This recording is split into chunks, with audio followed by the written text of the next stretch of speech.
Salam sejahtera Malaysia. Kes rasuah Zahid Hamidi adalah pendakwaan terpilih, kata peguam bela. Wah, sikit-sikit bila sudah hampir mau kalah, dikasih keluar sudahlah senjata misteri terakhir ini, yaitu kes rasuah Zahid Hamidi, pendakwaan terpilih, kata peguam bela. Tapi itu hak dorang lah. Kalau dorang cakap itu adalah pendakwaan terpilih, mungkin saja kan, mungkin. Tapi itu hak dorang untuk kata macam begitulah. Okey. Pihak pembelaan mendakwa 40 pertuduhan, bukan sikit ni, 40 pertuduhan oleh yang dikenakan kepada Zahid Hamidi. Pihak pembelaan mendakwa 40 pertuduhan menerima suapan yang membabitkan visa luar negara VLN yang dihadapi oleh Datuk Seri Dr. Ahmad Zahid Hamidi jelas menunjukkan wujud pendakwaan terpilih yang tiada pun kes prima facie, katanya. Peguam utama bekas Timbalan Perdana Menteri itu, iaitu Datuk Hisham T. Potek, berkata, Mahkamah dan undang-undang di negara ini tidak boleh membiarkan pendakwaan terpilih yang sememangnya bersifat diskriminasi. Ia adalah versi pendakwaan bahawa tertuduh menerima wang itu semasa beliau menjadi Menteri Dalam Negeri, sekaligus mewujudkan hubungan antara wang terbabit dengan pelanjutan kontrak VLN. Dia juga versi pendakwaan bahawa tertuduh menerima sumbangan politik tanpa sebarang ikatan. Katanya ketika berhujah di akhir kes pendakwaan kepada Ahmad Zahid. Okey. Hisham berkata pendakwaan juga gagal bertindak secara adil sehingga menyebabkan hak Ahmad Zahid di bawah perkara 5 dan perkara 8 Perlembagaan Persekutuan telah dicabuli. Ringkasnya, tertuduh tidak mendapat satu perbicaraan yang adil. Susuran kegagalan pendakwaan untuk berlaku adil dan penerimaan sumbangan politik tidak menyalahi undang-undang, katanya. Peguam itu berkata Tun Dr. Mahathir Mohamad, Tan Sri Muhyiddin Yassin, Khairi Jamaluddin, Datuk Seri Rezal Merican Naina Merican, Datuk Seri Hishamuddin Hussein, Datuk Seri Muhammad Syafi Afdal, Datuk Seri Anifah Aman, Syaril Sufian Hamdan, Tan Sri Chan Koi Choi dan Tan Sri Ong Ka Chuan juga turut menerima dana daripada Ultra Kirana Sdn Bhd secara langsung ataupun proksi. Beliau turut mempersoal tindakan pendakwaan yang tidak memanggil individu terbabit sebagai saksi atau menawarkan mereka kepada pembelaan. Katanya, mengapa kesemua ahli politik ini tidak didakwa? Mengapa pendakwa raya hanya mendakwa tertuduh sedangkan semuanya adalah dalam keadaan yang serupa, iaitu menerima sumbangan politik, katanya. Mengapa pendakwa raya tidak berlaku adil dan mematuhi perkara 8, sedangkan peruntukan perlembagaan untuk mewakili undang-undang tertinggi negara?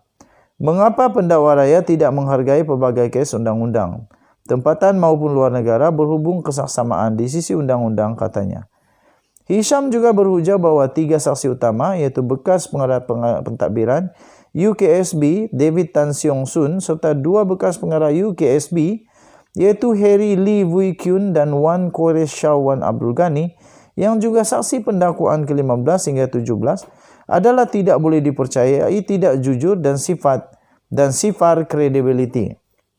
Gabungan keterangan ketiga-tiga saksi menyatakan bahawa wang turut dibayar kepada semua ahli politik ini. Kesemua ahli politik telah menafikan menerima wang daripada UKSB dan terdapat percanggahan keterangan yang jelas susulan penafian awam itu. Mengenai isu sumber dana, bukti yang dikemukakan oleh pendakwaan ialah ia bukan daripada UKSB. Antara geng bertiga itu, iaitu Harry Lee, David Tan dan Wan Kores Shah, terdapat juga percanggahan atau perkara tertinggal yang material, katanya. Ahmad Zahid Hamidi, 69 tahun, berdepan 33 pertuduhan menerima suapan berjumlah 13.56 juta Singapura dolar daripada UKSB untuk dirinya selaku Menteri Dalam Negeri ketika itu bagi melanjutkan kontrak syarikat berkenaan sebagai pengendali pusat sehenti OSC di China dan VLN serta mengekalkan kontrak perjanjian untuk membekalkan sistem bersepadu VLN kepada syarikat sama dalam Kementerian Dalam Negeri. Bagi 7 lagi pertuduhan, Ahmad Zahid didakwa mendapatkan untuk dirinya tunai 1.150 juta Singapura dolar, RM 3 juta, 15,000 Swiss franc dan 15,000 US dollar daripada UKSB yang mempunyai kaitan dengan tugas rasmi beliau. Bekas timbalan Perdana Menteri itu didakwa melakukan kesemua kesalahan itu di Seri Satria Presin 16 Putrajaya dan Country Heights, Kajang antara Oktober 2014 dan Mac 2018. Pendakwaan akan memulakan hujahan di hadapan Hakim Datuk Muhammad Yazid Mustafa pada Isnin depan. Kita jumpa lagi, bye-bye. Salam sejahtera Malaysia. Kes rasuah Zahid Hamidi adalah pendakwaan terpilih, kata peguam bela. Wah, sikit-sikit bila sudah hampir mau kalah, dikasih keluar sudahlah senjata misteri terakhir ini, yaitu kes rasuah Zahid Hamidi, pendakwaan terpilih, kata peguam bela. Tapi itu hak dorang lah. Kalau dorang cakap itu adalah pendakwaan terpilih, mungkin saja kan, mungkin. Tapi itu hak dorang untuk kata macam begitulah. Okey. Pihak pembelaan mendakwa 40 pertuduhan, bukan sikit ni, 40 pertuduhan yang dikenakan kepada Zahid Hamidi. Pihak pembelaan mendakwa 40 pertuduhan menerima suapan yang membabitkan visa luar negara VLN yang dihadapi oleh Datuk Seri Dr. Ahmad Zahid Hamidi jelas menunjukkan wujud pendakwaan terpilih yang tiada pun kes prima facie, katanya. Peguam utama bekas timbalan Perdana Menteri itu, iaitu Datuk Hisham T. Potek, berkata, Mahkamah dan undang-undang di negara ini tidak boleh membiarkan pendakwaan terpilih yang sememangnya bersifat diskriminasi.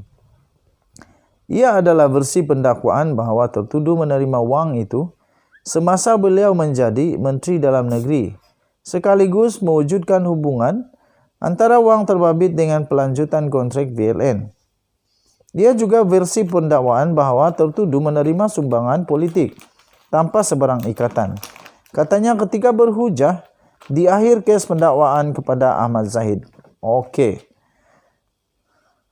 Hisham berkata pendakwaan juga gagal bertindak secara adil sehingga menyebabkan hak Ahmad Zahid di bawah perkara 5 dan perkara 8 Perlembagaan Persekutuan telah dicabuli. Ringkasnya, tertuduh tidak mendapat satu perbicaraan yang adil. Susuran kegagalan pendakwaan untuk berlaku adil dan penerimaan sumbangan politik tidak menyalahi undang-undang, katanya. Peguam itu berkata Tun Dr. Mahathir Mohamad, Tan Sri Muhyiddin Yassin, Khairi Jamaluddin, Datuk Seri Rezal Merican Naina Merican, Datuk Seri Hishamuddin Hussein, Datuk Seri Muhammad Syafi Afdal, Datuk Seri Anifah Aman, Syaril Sufian Hamdan, Tan Sri Chan Koi Choi dan Tan Sri Ong Kachuan juga turut menerima dana daripada Ultra Kirana Sdn Bhd secara langsung ataupun proksi. Beliau turut mempersoal tindakan pendakwaan yang tidak memanggil individu terbabit sebagai saksi atau menawarkan mereka kepada pembelaan. Katanya, mengapa kesemua ahli politik ini tidak didakwa? Mengapa pendakwa raya hanya mendakwa tertuduh sedangkan semuanya adalah dalam keadaan yang serupa, iaitu menerima sumbangan politik, katanya. Mengapa pendakwa raya tidak berlaku adil dan mematuhi perkara 8 sedangkan peruntukan perlembagaan untuk mewakili undang-undang tertinggi negara?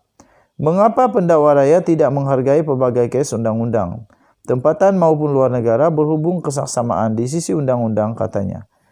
Hisham juga berhujah bahawa 3 saksi utama, iaitu bekas pengarah pentadbiran UKSB David Tan Siong Sun serta 2 bekas pengarah UKSB, iaitu Harry Lee Wui Kyun dan Wan Quresh Shawan Abdul Ghani, yang juga saksi pendakwaan ke-15 hingga 17, adalah tidak boleh dipercayai, tidak jujur dan sifar credibility.